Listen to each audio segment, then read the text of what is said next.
Hello विद्यार्थियों, मेरे YouTube channel पर आप सभी का हार्दिक स्वागत। इस वीडियो में हम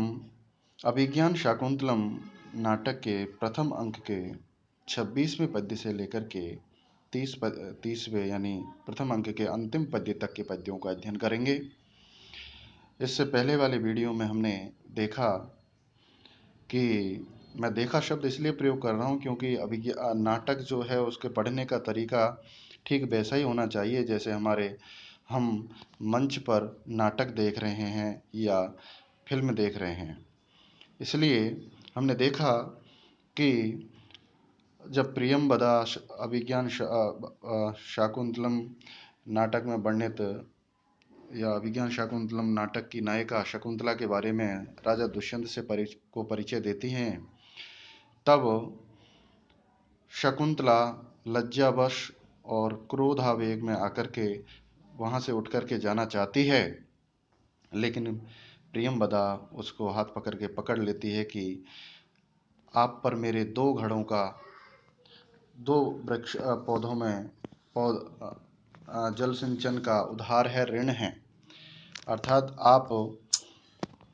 मैंने आपके पौधों में 2 घड़े पानी ज़्यादा दिए हैं, पहले आप उनको डाल के जाओ, उसके बाद जाना।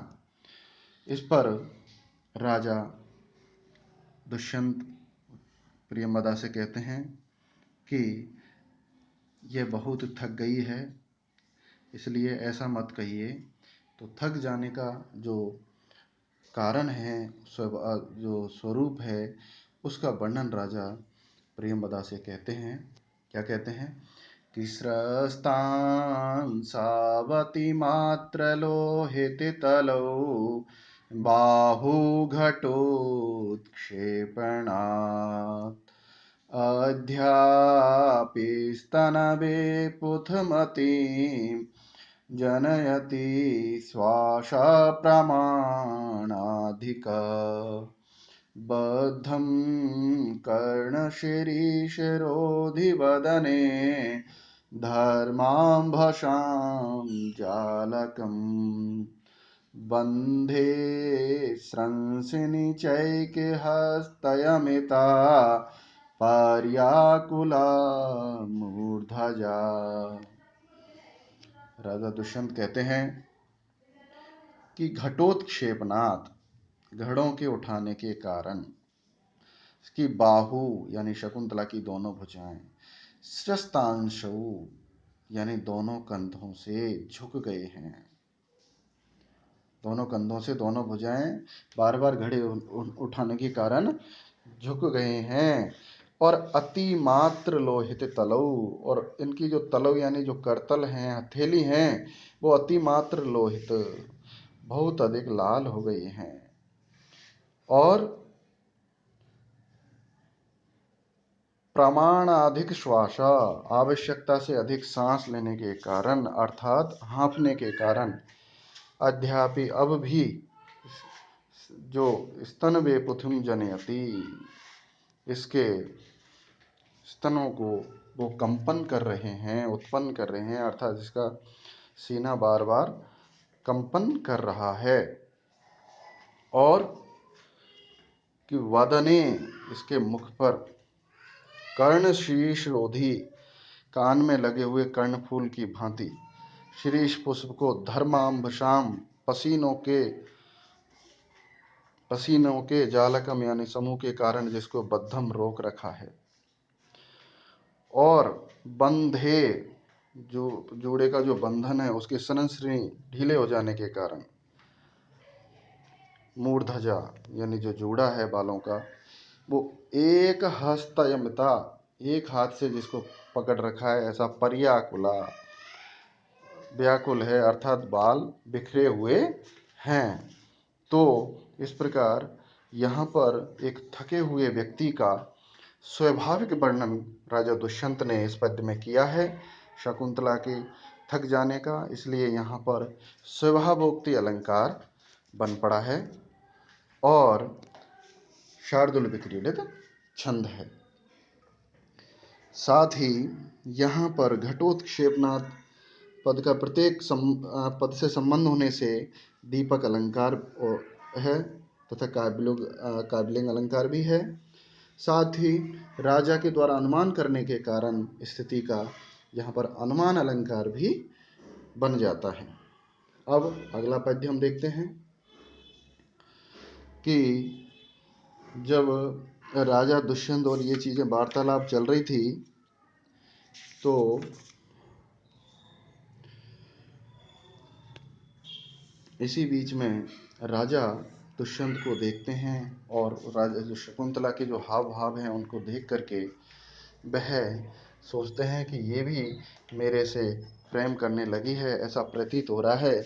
क्यों? क्योंकि राजा इस संबंध में अपना विचार रखते हैं कि वाचम न मिश्रयति यद्मद्वचोभिः, वाचम न मिश्रयति यद्विमन्वचोभिः, कर्णं ददात्यविहिता मयि भाषमाणे, कामं न तिष्ठति मदानन सम्मुखीनां, भूयिष्ठमन्य विषयानति दृष्टिरस्यः। वाचम न मिश्रयति यद्यपि मदवचोभिः, यद्यपि यानी यद्यपि मदवचोभिः मेरे वचनों के साथ, वाचम यानी स्वयं की वाणी को, न मिश्रयति ये नहीं मिलाती, अर्थात मेरे से सीधी बात नहीं करती है, किंतु मयि भाषमाणे, किंतु जब मैं बोलता हूँ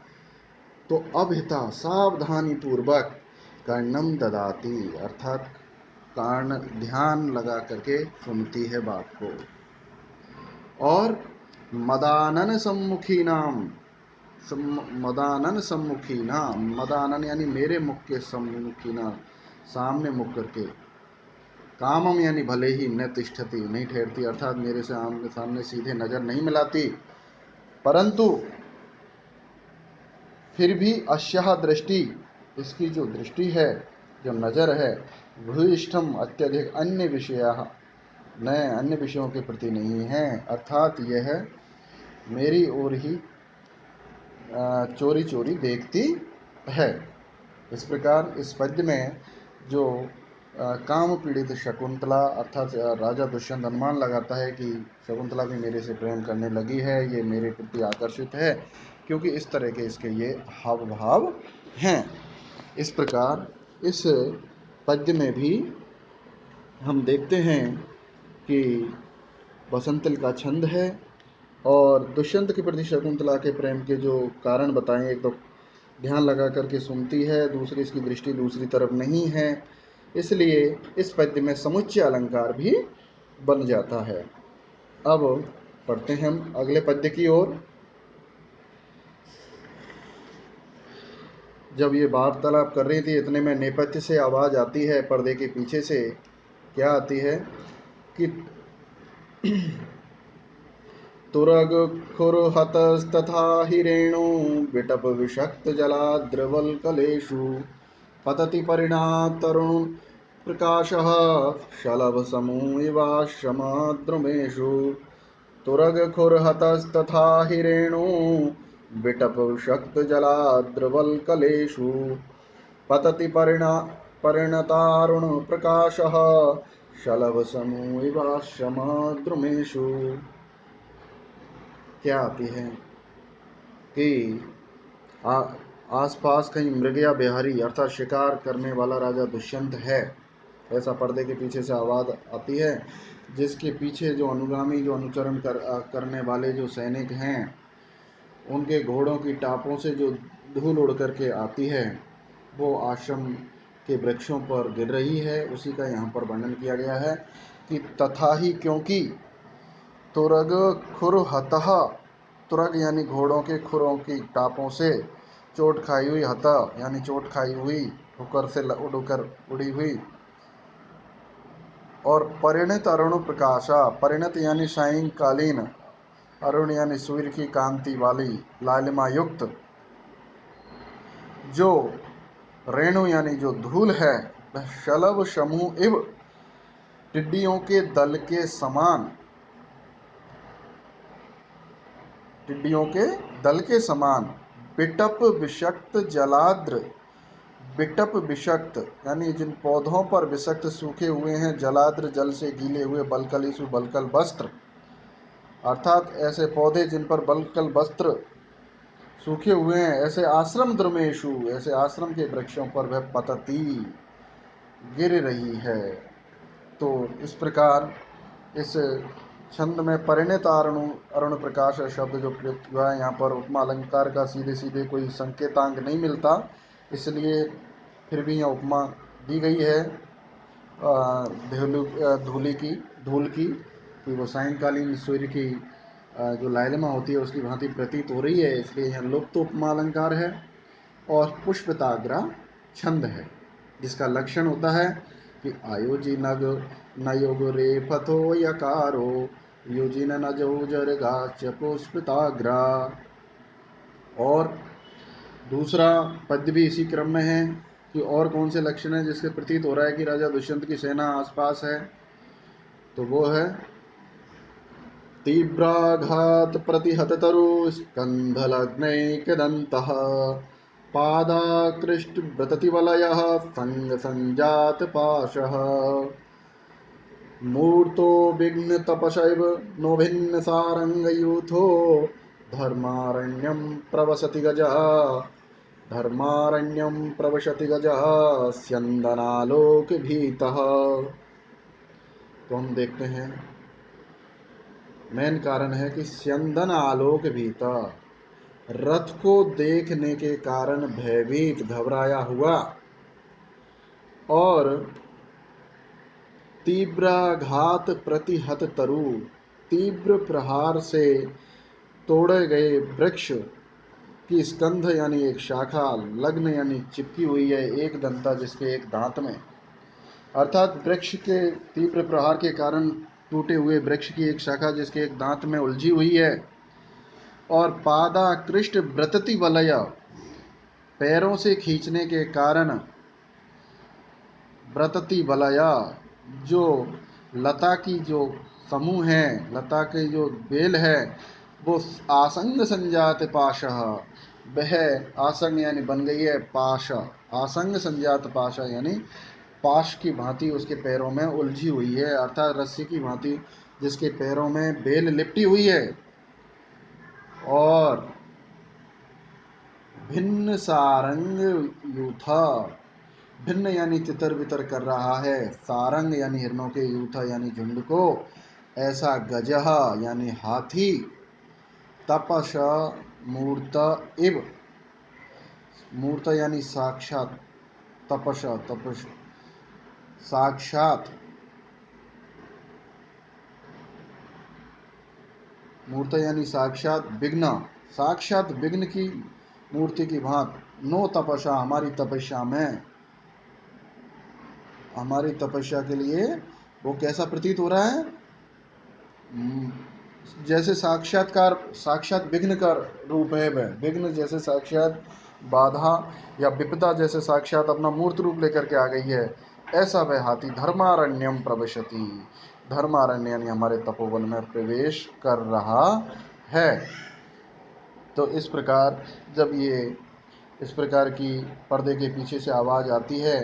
तो तीनों बालिकाएं भयभीत हो जाती हैं और डर के मारे वह अपनी अपनी कुटियों की ओर दौड़ती है। तब राजा भी उनको छोड़ करके जाना नहीं चाहता मन, लेकिन वह अन्य मनस्क सा है, क्या करूं क्या नहीं करूं, क्योंकि उसका मन तो शकुंतला में आकृष्ट होकर के रह गया था। इसी संबंध में राजा दुष्यंत कहता है कि गच्छति पुरः शरीरं धावति पश्चात् संस्तुतं चेतः चीनांशुकमिव केतो प्रतिवातं नियमानस्य। वो कह रहा है, राजा अपनी मनोस्थिति स्पष्ट कर रहे हैं कि प्रतिवातम नियमानस्य, प्रतिवातम जैसे विपरीत, वायु की विपरीत दिशा की ओर, नियमानस्य ले जाए जाते हुए, जैसे जब हवा चलती है तो जो ध्वजा है, कोई पताका होती है, झंडी होती है, वो हवा की ठीक विपरीत दिशा की ओर वह उड़ती है, जिधर से हवा आ रही है उसके ठीक विपरीत दिशा में वह उड़ती है। ऐसे ही प्रतिवातम नियमानस्य, प्रतिकूल वायु के द्वारा प्रतिकूल दिशा की ओर ले जाते हुए चीनांशुकमेव, चीन आंशुक, चीन आंशुक बोलते हैं। चीन देश में निर्मित वस्त्र, जो रेशमी वस्त्र है, उसकी ध्वजा केतो एव, केतो यानी ध्वजा एव, उसकी ध्वजा की भांति हवा के द्वारा विपरीत दिशा में ले जाई जाती हुई चीन देश में निर्मित रेशमी वस्त्र से निर्मित केतो एव ध्वजा के समान शरीरम, राजा कह रहा है कि मेरा शरीर पुरः गच्छति, मेरा शरीर तो आगे जा रहा है, किंतु असंस्तुतम, अपरिचित सा, जो चेतः चित्त है, तो न जाने किस कारण से पश्चात धावती, पीछे की ओर अर्थात शकुंतला के प्रति ही बार बार दौड़ रहा है। तो राजा कहता है कि अब मेरा राजधानी की ओर जाने का मन नहीं है, और मेरी स्थिति ऐसे हुई कि मेरा शरीर तो आश्रम से बाहर जा रहा है, लेकिन मेरा मन शकुंतला के पास रह गया है। इस प्रकार सभी लोग मंच से चले जाते हैं और हमारा प्रथम अंक समाप्त हो जाता है। इसमें चीनांकुशकमेव में पूर्ण उपमा अलंकार है और आर्या छंद है। तो आगे के वीडियो के लिए अब द्वितीय अंक प्रारंभ करेंगे, उसके वीडियो के लिए आप अगला वीडियो देखें। उसके लिए आप अलर्ट पाने के लिए सबसे पहले सूचना आप तक पहुँचे, इसलिए बेल बटन को, लाइक बटन को और सब्सक्राइब बटन को अवश्य दबाएं। धन्यवाद।